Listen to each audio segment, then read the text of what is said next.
जय हिंद साथियों, स्वागत है आपका एक बार फिर से आइडियल हब के इस यूट्यूब चैनल पर। आइए पॉलिटी की क्लास हम लोगों ने पिछले दिन जहां छोड़ा था आज वहीं से स्टार्ट करते हैं। और हम लोग क्या शुरू किए थे? हम लोग शुरू किए थे NCERT सीरीज़, जिसमें हम लोग डिस्कस क्या कर रहे थे? और जिसमें डिस्कस कर रहे थे हम लोग इंडियन पॉलिटी। और ये जो इंडियन पॉलिटी है, इंडियन पॉलिटी कहाँ से चलती है? Indian constitution. और साथियों, जिसके अंतर्गत हम लोग द यूनियन पढ़ रहे थे, यानी पार्ट 5। और पार्ट 5 का कौन सा हिस्सा पढ़ रहे थे? लेजिस्लेचर और पार्लियामेंट के बारे में पढ़ रहे थे। और पार्लियामेंट का जो लेख है वो 79 से 122 आर्टिकल तक है। और मुझे जैसा कि याद है कि पिछले लेक्चर में हम लोगों ने आर्टिकल 100 कर लिया था, तो चलिए आज 101 से आगे डिस्कस करते हैं। आर्टिकल 101 और 102 एक ही जैसा आर्टिकल है, इसलिए अलग अलग नहीं कराएंगे, हम लोग एक ही जगह कर लेते हैं।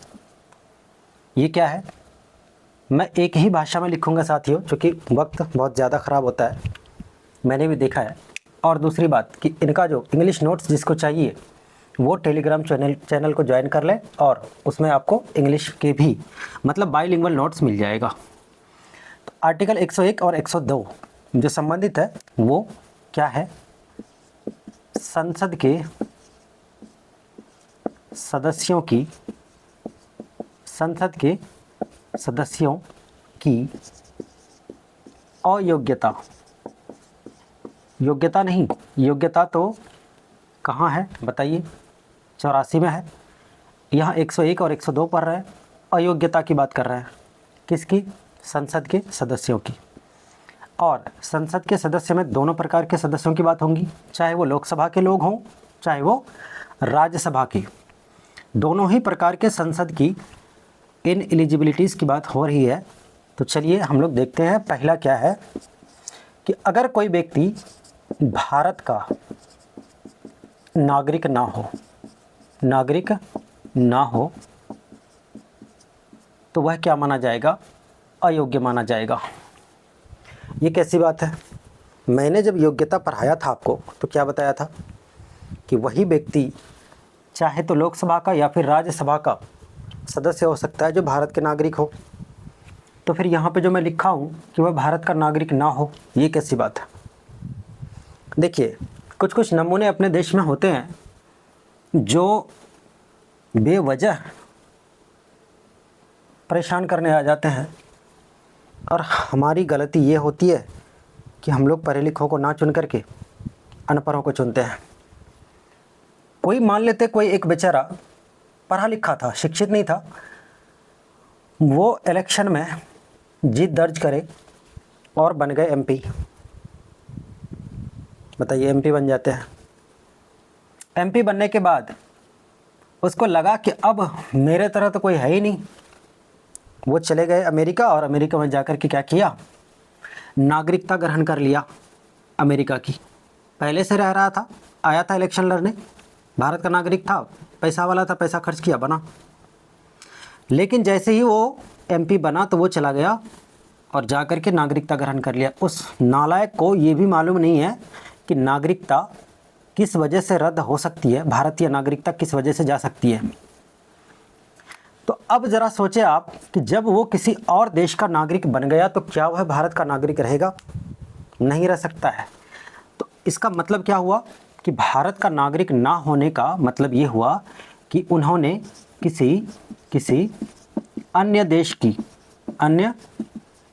की नागरिकता क्या कर लिया हो? नागरिकता ग्रहण कर लिया हो। तो ऐसे केस में क्या हो जाएगा? उनकी लोकसभा या राज्यसभा की जो मेंबरशिप है, जो सदस्यता है, वो समाप्त हो जाएगी। इन बात का ध्यान रखें। दूसरी बात कि अगर कोई व्यक्ति है वो जब इलेक्शन फाइट कर रहे थे, मतलब अपनी दावेदारी पेश कर रहे थे, उस समय वो ठीक थे। इलेक्शन लड़ने के बाद जब जीत दर्ज हुई तो वो खुश इतना हुए, इतने खुश हुए कि बेचारा पागल हो गए। बताइए, है ना? तो पागल अगर हो गए वो, या फिर जब वो पहले क्या था, कर्ज लिया हुआ था, कर्ज चुका भी रहा था, इंस्टॉलमेंट भर भी रहा था, लेकिन जब वो सदस्य बन गए तो ऐसी कोई आपात स्थिति आ पड़ी उन पर कि उनका दिवाला निकल चुका, यानी वो दिवालिया बन गए। यानी सीधी सीधी आप देख पा रहे हैं कि योग्यता का जस्ट उल्टा सब कुछ हो रहा है। वह भारत का नागरिक हो तो योग्य है, भारत का नागरिक ना हो अयोग्य है, सीधी बात। पागल दिवालिया नहीं होना चाहिए, और यहाँ पागल दिवालिया हो रहा है। इसका मतलब पागल दिवालिया जब हो ही गया तो फिर कैसे सदस्य हो जाएंगे? इस तरह से भी सदस्यता क्या हो जाएंगी? समाप्त हो जाएंगी। तीसरी कंडीशन भी याद रख लें कि अगर कोई व्यक्ति है और उस व्यक्ति को 2 वर्ष या उससे अधिक क्या हो जाए? सज़ा हो जाए। 2 वर्ष या उससे ज़्यादा समय के लिए क्या हो जाए? सज़ा हो जाए। तो ऐसे में क्या होगा? ऐसे में उनकी मेंबरशिप चली जाएंगी, उनकी सदस्यता चली जाएंगी। इस बात का ख्याल रखें। यदि कोई व्यक्ति 2 वर्ष या इससे अधिक समय के लिए सज़ा का हकदार हो जाता है तो ऐसे में क्या हो जाएगा? उनकी भी सदस्यता समाप्त हो जाएंगी। अगली बात कि अगर कोई व्यक्ति दल बदल कानून के तहत दोषी पाया गया तो उनकी भी सदस्यता क्या हो जाएंगी? समाप्त हो जाएंगी। तो इन सारे के सारे बातों का ध्यान रखना है आपको कि भारत का नागरिक ना हो अगर, यानी सीधी बात किसी और देश की नागरिकता अगर ग्रहण कर लिया तो वो क्या हो जाएगा? वो फिर या तो लोकसभा का या तो राज्यसभा का यानी संसद का सदस्य नहीं रह जाएगा। पागल या दिवाला निकल चुका तो भी नहीं रहेगा। व्यक्ति को अगर 2 वर्ष, व्यक्ति मतलब संसद यानी सांसद को 2 वर्ष या उससे अधिक समय का सज़ा मिल जाए तो वो भी क्या होंगे? सदस्य नहीं रहेंगे। दल बदल कानून के तहत उनको दोषी पाया गया तो वो भी नहीं रहेंगे। अच्छा, एक और बात, अगर किसी को जॉब लग जाए, बताइए कोई एमपी है उसको जॉब लग जाए तो वो क्या करेगा? होते हैं कुछ लोग जिनको जॉब करने का बड़ा शौक़ होता है, तो अगर वो लाभ का पद ग्रहण कर लिए तो ऐसे में यानी पोस्ट ऑफ प्रॉफिट को अटेंड कर लिए तो ऐसे में क्या हो जाएगा? उनकी सदस्यता समाप्त हो जाएंगी। तो ये 5 बातें आपको ध्यान में रखनी है, 5 बातें आपको अच्छे से ध्यान में रखनी है। चलिए आर्टिकल 103, यदि कोई व्यक्ति मतलब यदि कोई सदस्य कितना लगातार 60 दिनों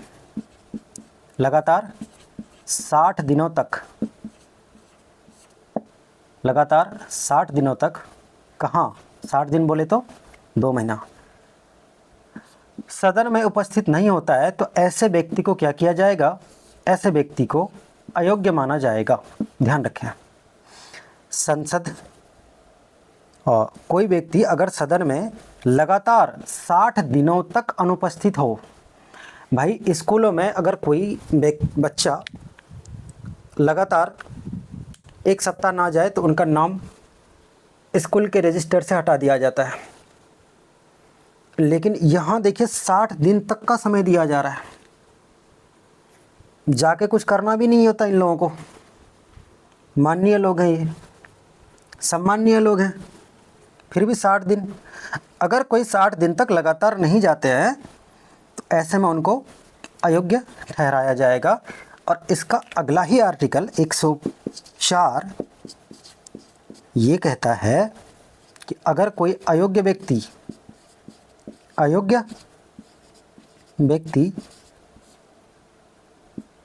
सदन में जाता है, संसद में उपस्थित होता है, यानी संसद के सदन में, चाहे वो लोकसभा में जाए या फिर राज्यसभा में, सदन में उपस्थित हो, वो हो कौन, वो अयोग्य हो, यानी इन चारों या फिर इस कंडीशन के वजह से क्या हुआ, वो अयोग्य ठहराया गया, फिर भी वो सदन में जा रहा है, देश सेवा का जुनून सवार है। भाई देश की सेवा करने के लिए बताइए अयोग्य ठहरा दिया गया है, फिर भी देश के प्रति उनकी वफादारी, उनकी जिम्मेदारी, उनको समझ में आया है कि मैं ही तो हूँ जो इस देश को बदल सकता हूँ। और वो क्या कर रहा है, अयोग्य होते हुए भी सदन में जा रहा है। आप नहीं समझे, समझ लीजिए। जैसे आपने क्या किया, ए पार्टी का नाम है ये, मान लीजिए कोई पार्टी है जिसका नाम है ए, और इसके एक सदस्य को आपने ए के नाम से वोट दिया, और ये जो देशभक्त है ना, ये देशभक्त बी में चले गए, पार्टी बी में। बताइए कितने अच्छे देशभक्त हैं हमारे देश में। और बी में जाने के बाद आप खुद ही देखिए, बी में जाने के बाद क्या हो जाएगा, एंटी डिफेक्शन लॉ इन पर इम्पोज्ड होगा, जिसके वजह से इनकी सदस्यता चली जाएंगी। इसके बावजूद इनको लग रहा है कि मैं ही तो हूँ जो क्या कर सकता हूँ, इस देश की जो भविष्य है अपने हाथों में लेकर के बदल सकता हूँ। तो ऐसे में क्या होगा, जब सदन में उपस्थित होगा तो उनको पर डे के हिसाब से जुर्माना लगेगा, पैसा लगेगा। ऐसा नहीं कि जेल हो जाएगा, नहीं, उनको पैसा देना होगा कि पैसा दीजिए और सदन में आ सकते हैं, लेकिन हर दिन नहीं, कुछ कंडीशन के तहत। ध्यान रखें इस बात का। और साथियों अब हम लोग बात कर लेते हैं आर्टिकल 105। आर्टिकल 105 ये बहुत महत्वपूर्ण आर्टिकल है, इसको ध्यान में रखें। है तो सभी महत्वपूर्ण, लेकिन जहाँ से प्रश्न बनते हैं ज़्यादातर मैं उनकी बात कर रहा हूँ। आर्टिकल 105 क्या है, संसद के सदस्यों का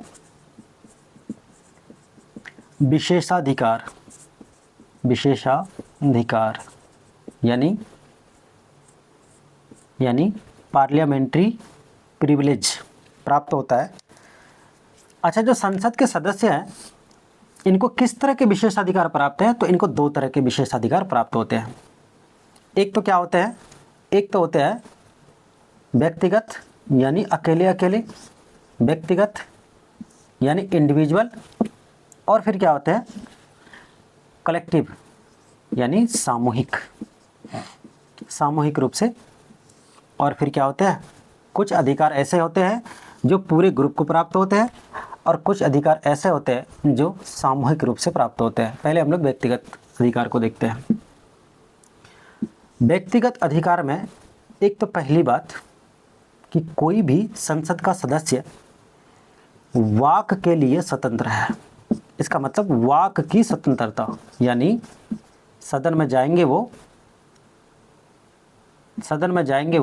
तो क्या करेंगे, सदन में जाने के बाद वो कुछ अगर बोलना चाहे तो उसके लिए आप उसको रोक नहीं सकते हैं। ये उसकी क्या है, ये उनका विशेषाधिकार है, तो इस वजह से आप उसको बोलने से मना नहीं कर सकते हैं, नहीं तो फिर आप पर कार्रवाई होगी। वाक की स्वतंत्रता पहली बात। दूसरी बात, यदि सदन में कोई काम चल रहा है, चाहे वो लोकसभा के मेंबर हो या फिर राज्यसभा के, यानी संसद के कार्यों को, संसद में कोई काम चल रहा है या कोई प्रस्ताव चल रहा है और उनको अगर वो पब्लिश करना चाहे, लोगों तक पहुंचाना चाहे कि देखिए आपके साथ ऐसा कुछ होने जा रहा है, तो इसके लिए वो फ्री हैं, वो कर सकते हैं, ये उनका विशेषाधिकार है आर्टिकल 105 के तहत। ध्यान रखें, संसद के कार्यों का प्रकाशन वो कर सकते हैं, इस बात का ख्याल रखें। आर्टिकल 3 क्या कहता है, सॉरी तीसरा नंबर, आप ध्यान रखेंगे कि अगर संसद का सत्र चालू है, यानी संसद का सत्र अभी शुरू हो गया, तो संसद का जो सत्र है शुरू होने के 40 दिन बाद तक, 40 दिन बाद तक, मतलब 40 दिन तक, 40 दिन बाद तक नहीं, 40 दिन बाद तो उसको धर के ले जा सकते हैं, 40 दिन तक। और सत्र शुरू होने से 40 दिन पहले, 40 दिन पहले, ध्यान रखें, सत्र शुरू हो रहा है, शुरू होने से 40 दिन पहले, शुरू होने के बाद 40 दिन तक, मतलब शुरू होने के 40 दिन तक, उसके बाद नहीं। आप इन दोनों कंडीशन में इसको गिरफ्तार नहीं कर सकते हैं, लेकिन याद रहे गिरफ्तार नहीं करने के पीछे सिविल मामला होना चाहिए, सिविल मामला यानी सिविल मैटर होना चाहिए, यानी दीवानी मामला होना चाहिए। अब अगर कोई सांसद है किसी को गोली मार दिया तो इसका ये मतलब थोड़ी है कि उसको गिरफ्तार नहीं किया जाएगा, भाई उसको गिरफ्तार किया जाएगा। लेकिन अगर कोई ज़मीन जायदाद से संबंधित, देखिए सिविल क्या होता है और क्रिमिनल क्या होता है, ये हम लोग पढ़ेंगे, सारी चीज़ें पढ़ेंगे, एक एक करके पढ़ेंगे। अभी फ़िलहाल आप ये समझ लें कि अगर दो भाई है, ज़मीन का झगड़ा है, झगड़ा ही है, मारपीट नहीं हुआ, झगड़ा चल रहा है, केस हो गया, मारपीट अगर हो गया, खून खराबा हो गया, तो फिर वो सिविल नहीं रह गया ना, वो तो फिर क्राइम हो गया। झगड़ा चल रहा है और दोनों ही जाकर के एक दूसरे पर केस कर दिए और उनमें से एक क्या है, सांसद है, तो उनको सत्र के पहले 40 दिन, सत्र के बाद तक 40 दिन तक गिरफ्तार नहीं किया जा सकता है। लेकिन मैटर कैसा होना चाहिए, सिविल मामला होना चाहिए, दीवानी मामला। दीवानी का मतलब वो वाला नहीं, ये सिविल दीवानी। और अगली बात साथियों ध्यान रखें आप कि अगर कोई संसद का सदस्य है, यानी कोई सांसद है और सत्र चल रहा है, सत्र शुरू है और जितना दिन तक सेशन चलेगा उनको गवाही के लिए या पूछताछ के लिए तो भाई लेके जा ही नहीं सकते ना आप, गिरफ्तार जब हुआ ही नहीं तो गवाही देने के लिए भी उनको आप न्यायालय नहीं बुला सकते हैं, नहीं बुला सकते हैं। कब तक? तब तक जब तक सत्र चल रहा हो, तब तक। ध्यान रखें इस बात का। फिर से एक बार सुन ले, वो संसद का जो सदस्य होगा वो कुछ भी बोलने की आज़ादी रखता है। कुछ भी बोलने का मतलब दायरे में रहकर संसद के कार्यों को वो प्रकाशित कर सकते हैं, लोगों तक पहुंचा सकते हैं कि देखिए आपके लिए वक्फ बिल आ रहा है, आप ध्यान रखें इन बात का। 40 दिन तक, 40 दिन इधर 40 दिन उधर सत्र में गिरफ्तार नहीं कर सकते आप। सत्र शुरू है, उनको आप गवाही के लिए बुला नहीं सकते। ये जो चीज़ें हैं आप ध्यान रखें साथियों, वो क्या है उनका, वो उनका जो इंडिविजुअल प्रिविलेज है, पार्लियामेंट्री प्रिविलेज है। और इसके अलावा अगर आप सामूहिक रूप में देखें तो सामूहिक रूप में लगभग ये सारी की सारी चीज़ें सामूहिक रूप में भी देख सकते हैं। क्या? जैसे संसद के सदस्यों का जो प्रकाशन है वो सभी अगर मिलकर करना चाहे तो कर सकते हैं। और फिर जहाँ तक बात गिरफ्तारी की है भाई, सारे के सारे लोग थोड़ी ना गिरफ्तार हो जाएंगे, सारे के सारे लोगों पर केस थोड़ी ना हो जाएगा। तो सामूहिक रूप में इसको नहीं ला सकते आप, ये ध्यान रखें। और वाक की स्वतंत्रता सबको है, सब बोल सकते हैं, समूह में बोल सकते हैं, कोई दिक्कत की बात नहीं है। तो इन बातों का आपको आर्टिकल 105 में ध्यान रखना है। इसके बाद अब हम लोग आगे जो कहानी डिस्कस करेंगे वो होगा बिल पर, यानी विधेयक पर। विधेयक, विधेयक क्या होता है, विधेयक कितने प्रकार के होते हैं, कैसे कैसे विधेयक पेश होते हैं, और विधेयक से एक्ट बनने का जो सफ़र है वो कैसे तय होता है। जैसे आपने सुना होगा कि वक्फ बिल पेश हुआ और फिर पास हुआ, वो एक्ट बना, और एक्ट बनने के बावजूद भी वो अभी तक लागू नहीं हुआ। क्या वजह है, ये सारी चीज़ों को हम लोग बड़े अच्छे से देखेंगे। तो आप देखते रहिए और देखते रहिए। जय हिंद।